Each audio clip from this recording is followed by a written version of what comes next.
Hello YouTube viewers, I'm Sandalwood99 and this is the fifth video in my series of reviews of board games. This one is called The Settlers of Catan. So, we'll take a nice look at it. So the board is made up of these little hexagonal tiles that are randomly placed inside the frame of the board, which is made up of the water that has these little harbors on it. And then on each hexagonal tile, you place the little number, and we'll get to those later, except on the desert tile where you place the robber. So, in this game, you play as settlers of a new land, and you have to build settlements and roads and collect 10 victory points. Each settlement is 1 victory point. You can upgrade settlements to cities so that they're worth 2. If you have the longest road, the longest uninterrupted road of at least 5 road, then you get 2 victory points. If you have the largest army, you get 2 victory points. And then there are production cards that are sometimes worth victory points. So, the game begins, and I'll show you after the initial setup. The player who goes first gets to place a settlement on any, not on the actual hexagonal tiles, but on these little intersection points right here. So you'll want to place it somewhere because each tile produces a different kind of resource. They're up here. You can see wool, stone, wheat, brick, and lumber. Anyways, so you'll want to place your settlement somewhere where it's going to produce a lot of resources. So here is a very good place for the blue player to start. And he also builds a road leading off. So next to this, the white player is going to place his right here. And one road leading off. Orange player. The orange player is going to put his right here. And put his road leading off. And the red player is going to put his over here, actually. Yeah, it has to be at least 2 little lines away. So this is 1, 2, and that's still fine. So he's going to put a little road leading that way. Now, red player gets to go again, and the order reverses. This time he's going to put one of his, actually he's going to put it right here, and I'll explain why he put it, over there, very shortly. It's a good idea to put this road here. The orange player is going to go right here. No. Here's a good place for the orange player to go. Yeah, like that. There we go. And the blue player is going to try to go... Where can he go? That's nice. Actually, let's go over here. And I skipped the white player's turn, I'm sorry. The white player is going to go... You know what? The white player is going to go there. Because that's kind of a good place. It's got a nice little harbor there, which I'll explain as we go along. The blue player then is going to actually just... That's no good. I guess we'll put him here on this harbor. That's probably a bad idea. Anyway, so now every player earns 1 resource of every tile that it's adjacent to. So the blue player is going to get a stone for here. He's going to get sheep for here, and wheat for here, and his other settlement's just going to get 1 thing of wool. The white player is going to get stone, lumber, wool, and more stone and brick. The orange player is going to get stone, wheat, sheep, then wheat, sheep, and lumber. The orange player is in a very good position right now, actually. And the red player is going to get lumber, wheat, stone, and wheat, then brick. One of my resource cards is torn. That's upsetting. So, how do you actually play? Well, your turn. Sorry, hold on. Give me 1 second. Let me just grab one of these player cards. Anyways, turn begins. You roll these 2 dice. 6, 7, 8. So then the tile that has 8 on them, which is this one right here and this one, produce resource, and every settlement that's adjacent to it gets that resource. So this one produces wheat. The blue player gets a nice wheat card, but the red player also gets a wheat card. So you can see that the red player, even when it's not your turn, you're still going to be collecting resources.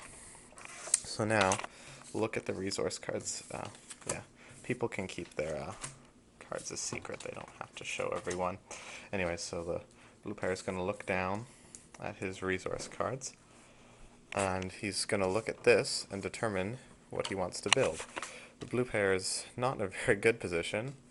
That was my bad. But see, road is brick and lumber. Settlement is brick, lumber, wheat, and wool. To upgrade a city, you have to get 2 wheat and 3 stone. And in order to buy a development card, you'll have to get wheat, wool, and stone, which is what he has. So, we'll, yeah, he's in a little bit of trouble right now. But just to show you the development card, he's gonna buy one. So, cashes those in, and then he draws a development card. This one is a knight card, and I'll explain what that does shortly. I just want to do the white player's turn. He rolls. He also gets an 8. So you can see that some tiles are going to produce resources a lot more than others, and wheat for the red player. Now the white player is going to look at his and decide what he wants to do. So at the beginning of the game, really what you're going to want to do is you're going to want to build a road, and then more roads and more settlements, which means you're going to need a lot of bricks and lumber. So it's good to have those resources off the bat, because in order to build a new settlement, it has to be connected to a road, and it has to be at least 2 segments away from any other settlement. So this white player right here looks like he has a road here. He can build one right excuse me, a road right here, and then a settlement here, which is what he's going to plan on doing. So he'll take his lumber and his brick. Lumber, brick.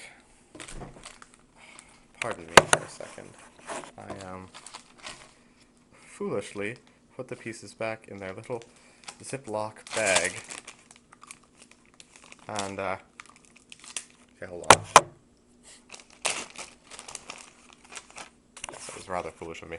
Anyways, and then he'll put that there. And it goes on. So just to, and then the orange player would go, and he would roll. Oh, good. This is exactly what I wanted to show you.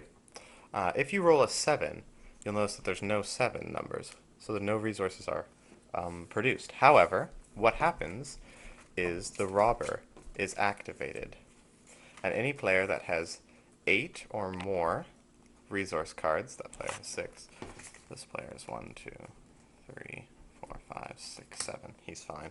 He has 3. Any player that has 8 or more resource cards has to give up half of them. Now the player who rolled the 7 picks up the robber and moves it to a new tile, which will do 2 things. So, a good place to put it, this is orange player, he obviously doesn't want to put it near him, so he'll put it right here. So it does 2 things. One, you get to steal a resource from a player whose settlement is adjacent to the tile you just placed it on. So you can steal one from red or blue. So we'll just randomly grab one of his resources. There, he stole some stone. And also, until that robber is moved, if anyone rolls a 6, this tile will not produce resource because the robber is there. So you can see that that's going to affect your strategy. So the orange player is going to want to... Oh, he doesn't have any bricks. Well, that's unfortunate. Well, let's get him to buy a production card too. just for the hell of it. There's the knight. Now, I talked about the knight card earlier, or we saw one. The knight does the exact same thing as the robber, except the players with over 8 resource cards don't have to give them up. But once you play them, you keep them down in front of you, and that is the size of your army. So as soon as you've played 3, you get this, and 2 victory points, until another player has played more knight cards than you. Then they get it, until another player has played more knight cards than them, and so on and so forth. Likewise, the longest road you can claim as soon as you've played 5 road tiles down. And you get to keep the 2 victory points as long as no one else builds a longer road than you. And so that's it. It's oh, there's one more thing. You can trade resource cards with other players. So if you're stuck without bricks, like some of our players are here, don't be afraid. You can trade with the other players, or if you have a harbor, you can trade 4 of the same resource cards for any one of the other one, which is not exactly efficient, but I haven't been in a position where I've had 6 lumber and nothing else, and I just had to trade in the 4 of the lumber for something else. So, but if you have a harbor, like this blue player does, see this one here says 3 to 1, so that one allows you to trade 3 of any resource. All of the same, obviously, so 3 lumber, 3 brick, whatever, for 1 of something else. But these other, there's other harbors, like this one over here that the white player has. It has a little picture of lumber on it. It says 2 to 1. So in that port, you can trade 2 lumber cards for anything else. Which, not useful for him right now, but will be useful later on. This game is, the box says it takes an hour to play, but it actually takes more than an hour. Like, I've played, I think it takes about 2 to 2.5 hours to get a full game in. And it does get kind of intense. And you'll find that at the beginning of the game, the resources you want are lumber and brick, because that's what you need to build roads and settlements. And then as you build, because you can only build 5 settlements, because that's the only tiles you have. And as you build more settlements, you'll want to start upgrading them into cities, and that requires lots of wheat and stone. So at the beginning of the game, lumber and brick are really valuable. Sorry, that's my dog. At the beginning of the game, lumber and brick are really valuable, and toward the end of the game, stone and wheat are. And so you'll want to try to balance yourself. You don't want to set yourself up where you just have a whole mass of one resource, otherwise you'll find your power wavers as the game goes on. It's a very, very well designed game. I can easily see myself playing this dozens of times. I've played about 3 or 4 right now, and it's really fun. So I'm going to give the Settlers of Catan a 9.5 out of 10. 10 out of 10 if they didn't manage to make it so that these dice weren't involved, but I don't like dice rolling. It bothers me. Anyways, thanks for watching.